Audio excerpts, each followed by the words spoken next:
Hey guys, OGL Bina here, bringing you guys my APA Academy Season 2 Week 11 match against JB Westside and his Arkansas Razorwinds. Now, just to address it really quick, I know there was no APA Academy video last week. That is because, unfortunately, we did have to take a forfeit win over Brute. I was going out of town that weekend, and our schedules just didn't line up, and he offered to, give the forfeit to me. So, huge shout outs to him. Unfortunately, we just didn't have a battle go up there. But that did bring our record up to, I believe it was 6-4, which is really nice, because if we can win this game, it really does help our playoff shots out a lot, which is great because little look ahead to next week. Our next week's matchup is terrible, so we really need to win this game. So we definitely went in and prep, and I think we have a pretty good matchup and a pretty good squad to do it here. So yeah, with that being said, let's just jump right into team matchup. Our team, if you did forget, consists of Deoxys Attack, Megandadel, Jirachi, Mandibuzz, Lanoon, Infernape with Z-moves, Piloswine, Primarina, Frostas with Z-moves, Tyrantrum with Z-moves, Mega Manectric, and Vileplume. While our opponent's team is very terrifying and consists of the Mega Mewtwo Y, Kyurem Black with Z-moves, Keldeo, Tyranitar, Vaporeon, Gardevoir, Fortress, Tornadus I with Z-moves, Rotom-Mow, Magnezone, Typhlosion, and Torterra with Z-moves. Now you're going to see a lot of familiar faces in there if you've been watching our APA season up to this point. We originally had Tyranitar on our team, we originally had Rotom-Mow, and we originally had Keldeo on our team. So we actually did end up doing a pretty big trade with JB here earlier in the season to acquire some pretty big members, two of which are coming to this game actually, being Infernape and Mandibuzz. He wanted a more offensive Dark, and I needed something a little bit more sturdy. Especially a Dark type that doesn't just auto-lose to fighting types, which is really nice, and Infernape was also a really good pickup for our team. So yeah, with that being said, let's just jump into our first Mon right here, right off the bat, which is going to be Deoxys Attack. Now, Deoxys Attack has a phenomenal matchup this week. He really does not have anything to pivot into it. T-Tar is a flimsy check at best if he's Chople, which I really expect. After he takes a little bit of chip, he does go down to fighting coverage. We outspeed everything on his team. We outspeed all of his really relevant Scarfers other than Kyurem Black, which is obviously really nice here. And yeah, so let's get into the exact set, though. I'm rambling right now. I need to focus up a little bit. But yeah, we're rocking out with the Life Orb, Pressure ability, obviously, Drain Punch, Psychic, Shadow Ball, Fire Punch, 124 attack, 156 special attack, and 228 speed with a naive nature. Now, the purpose of these EVs and stuff like that, the speed is for max speed Scarf Gardevoir, which is really nice in case he wants to bring Scarf Guard. I don't necessarily expect it, being that we do have a Jirachi on our team, but we do outspeed it nonetheless, and after rocks and a tiny bit of chip, we pretty much guarantee. After rocks, if he's offensive, we knock him out with Shadow Ball, but if he's bulky, after rocks and a little bit of chip, we knock him out with that, which is obviously really nice. Our attack investment, the 124, is to guarantee an OHKO on Max Fizz Def T-Tar after rocks, if he's not Chople Berry, obviously, which is really good. Drain Punch is good coverage for his other potential Psychic resist too, such as the Magnezone, and yeah, the Magnezone, that's about it. Then we also have Fire Punch for the Fortress, which is, a Psychic resist. It also hits the Magnezone, but we'll probably hit that with Drain Punch just to get a little bit of health back if we, can pick it off. And then, yeah, Psychic is just great coverage versus his team. The Stab hits his team really hard, and Shadow Ball's for Mewtwo and Gardevoir. So this Mon is looking to really go in this week. Hopefully break through his team really well, or even be a late game win con, depending on how things are set up and how things go. Because like I said, he doesn't really have the great speed tiers to outspeed us with the Scarf, with the Scarfers that I think match up best versus us and stuff like that.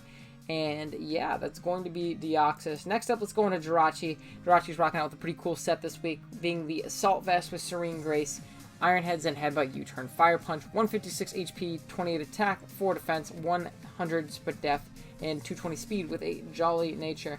Now, if you look at our team, we are, like every team, I guess, ever, we are very Mewtwo Y weak. We have Mandibuzz that can kind of pivot into it. We are also very Kyurem weak, which we can kind of pivot into, especially with this Jirachi. However, I couldn't really go like a full Spadef Wish Protect set because I really felt like I needed the coverage on this thing, being Dual Stabs, U-Turn, and Fire Punch, just to not get, hard stopped and taken advantage of by a lot of his team. So I figured having the Assault Vest to pivot into these mons and, pressure him like that would be a little bit more beneficial, and then we can still have Spadef models in the back that can still pivot and potentially take hits. But EVs wise, our Jirachi, spread wise, it is, we can live a +1 Fire Blast from Mega Mewtwo Y after rocks if he is Calm Mind. Which is obviously a really, really good benchmark to hit. It also allows us to, we can live 2 Earth Powers from Kyurem if he's Life Orb, I believe. I don't remember if it's after rocks or not, but I know we can live 2. We also have speed for the Kyurem, so if he's Life Orb, obviously we can do a KO him with Iron Head, which is great. But yeah, the HP plus Spadef allows us to live those hits. We have enough speed for the Kyurem, and then we threw 28 into attack and then 4 in defense just because they were leftover EVs. Having that hitting that little bit harder is obviously really nice for us too. So yeah, that's going to be Jirachi. It's going to serve as a bulky pivot this game, switching in and pivoting in and out with U-turns and stuff like that. Fire Punch is obviously nice for the Magna Zone and the Fortress, which is great. I don't want to be just, you know, hard stopped by those things. So yeah. Next up, we have our Mega Manectric, rocking out with the Manectric Eye, obviously. The Manectric? How do you say it? Regardless. Intimidate ability, Thunderbolt, Volt Switch, Flamethrower, and Thunder Wave, 188 HP, 124 special attack, and 196 speed with a modest nature. Now, Mega Manectric really does put on a lot of pressure on my opponent's team. Thunderbolt plus Flamethrower hits everything neutrally, I believe. So yeah, it hits everything neutrally or super effectively, which is really, really nice. His only real pivots into this thing, in my opinion, are going to be that Kyurem. Kyurem is a pretty decent check to Mega Manectric, which is why we are carrying the Thunder Wave, so we can potentially catch that, especially if he's Scarf. That's great for our Deoxys, being able to slow that thing down. We can also catch like a Mewtwo for some reason, or anything really, really fast is honestly what we're trying to catch this with. Mostly just Scarfers, things like that, and all that stuff. But once the Kyurem goes down, once the T-Tar is chipped, we really do just kind of go in with Manectric here. Thunderbolt plus Flamethrower, like I said, hits his team incredibly, incredibly hard. So we can pivot around, put in a lot of offensive pressure, and outspeed pretty much everything not named Mega Mewtwo Y, which is obviously really nice as well. EVs wise, we can live 2 Life Orb Hurricanes from Torn before rocks. We have enough speed for the Tornadus, and then we threw the rest into special attack, allowing us to go modest. This is basically the same like special attack stat I think we'd hit if we were Timid max special attack, but I think just like maybe 1 point higher or something like that, so nothing crazy. But yeah, that's going to be our Mega Manectric this week. Going to be another pretty bulky pivot. We're trying to form, you know, a nice momentum core in our Manectric and our Jirachi right here. And speaking of momentum, we have our next win con actually being Infernape, rocking out with the Choice Scarf set. Blaze ability, Flare Blitz, U-turn, close combat, Stealth Rock, max attack, max speed for defense. For Spadef. Pretty standard spread here. We went max speed obviously to tie with the Keldeo. And if you look at Infernape and you look at our dual stabs, it bops everything on my opponent's team. It gives me a Scarfer faster than Mewtwo Y, which is obviously really, really nice. With a little bit of chip, we can knock it out. We outspeed Scarf Kyurem. Scarf Keldeo, I don't necessarily expect, simply just because we have a Primarina. I don't really expect Keldeo in general, so I could have gone a little bit more aggressive on my creeps, but, you know, not too big of a deal there. T-Tar we blow away. Vaporeon we can, you know, grab really good momentum on, and really pivot between our Manectric and our Infernape right here. And Gardevoir gets blown away by Flare Blades, you know, Fortress, Tornadus, Rotom-Mow, Magnezone, Typhlosion doesn't appreciate close combat, and Torterra does not appreciate a Flare Blitz. So, as you can see, depending on what's left in the late game, this mon is absolutely phenomenal versus my opponent. So if I can position this thing to get in a position where it can just lock into either close combat or Flare Blitz, we can really put in a lot of offensive pressure. I threw Stealth Rock on the set because I don't have it anywhere else on the team, and I figured I don't really need a 4th move to hit anything. Maybe like Gunk Shot would have been nice, I suppose, or like, I don't know, a Mach Punch or a Vacuum Wave for like a super D-danced up T-Tar, but this is also one of my measures for D-danced T-Tar. You can't really get too out of hand as long as I have this and my Deoxys around in the back. Even Rock Polish, this thing will outspeed, so that's obviously really, really good for us. And yeah, that's going to be Infernape right here. Again, this plus Deoxys is probably going to be our win cons this week. And let's get back into a more defensive backbone right here with our Mandibuzz, rocking out with a very, very Spadef set. Leftovers, big Pex ability. Unfortunately, I'll talk about this in the battle too. I totally forgot. I meant to be Overcoat. I just forgot to click it. That would have been nice against potential Sandstorm chip and stuff like that, but it's not the biggest deal in the world, just more so really annoying. But we're rocking out with Foul Play, U-turn, Roost, Defog.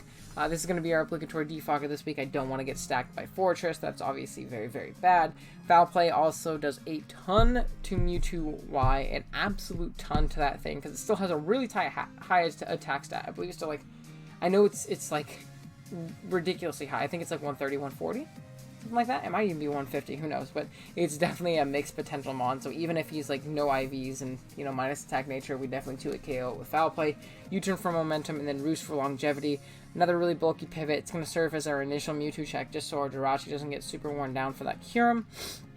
And yeah, it's going to be Mandibuzz. We have to be very careful because this is potential setup bait for like T-Tar, it's potential setup bait for Keldeo if he brings Calm Mind. The Gardevoir can be a problem for it and stuff like that. Magnezone can come in pretty freely, so we're mostly going to be clicking U-turn with this guy, getting off a defog if we need to, or something like that. But yeah, that's going to be Mandy. And then lastly, we have our Primarina with a very cool set this week, rocking out with the Wakan Berry, Torrent ability, Moonblast, Scald, Encore, and Toxic. Max HP, 52 defense, 84 special attack, 4 Spadef, and 116 speed with a timid nature. So a very fast but very bulky, what do you call it? Primarina. We're hitting the same speed tier as Mandibuzz. I forgot to talk about, we're basically max Spadef. We're creeping, just, you know, extra creeps. Like if T-Tar is creeping, no speed Mandibuzz. That's kind of what I wanted to hit. And same with Primarina. If he decides to creep no speed Mandibuzz, we will outspeed it with that thing by a couple points there. So we're hitting the same speed tier there. This is going to serve as a really good Kyurem check too as well. We have a lot of bulky pivots this game essentially. It hits his team very hard and it's a good pivot into a lot of mons. We can, with our special attack, we can Oko Kyurem after rocks if he's no bulk. We have max HP and then put the rest in defense just so we can take the Fusion Bolt, or yeah, I think that's the name of the book. Am I just absolutely... Yeah, Fusion Bolt from the Kyurem very, very well, and potentially revenge it with Moonblast. We have Encore for the likes of Mewtwo Y and Vaporeon, just so we don't become either setup fodder or just like wish fodder for those things. If they want to throw up a wish, throw up a Calm Mind, try and recover on us or something like that, we can Encore them into whatever they want to go for. Go for a Toxic and kind of go from there. And I didn't really need anything other than dual stabs on my Primarina this week to do a lot of damage to his team and cover pretty much all grounds. But yeah, that's going to be our squad for week 11 of the APA Academy. Hopefully we can pull this game out. I'm liking our matchup, I'm not going to lie, but this team that we're facing is still obviously very, very, very scary. And JB is a great player, so we do have to kind of be on our toes there. But yeah, with that being said, thank you guys so much for watching. I really do appreciate it. If you do want to catch the battle as it comes to tomorrow and you're not subbed already, be sure to do so, just so you can catch them as they go up every week. We're posting pretty much daily content at this point, which is pretty cool. And yeah, with that being said, I'm going to get out of here. Later.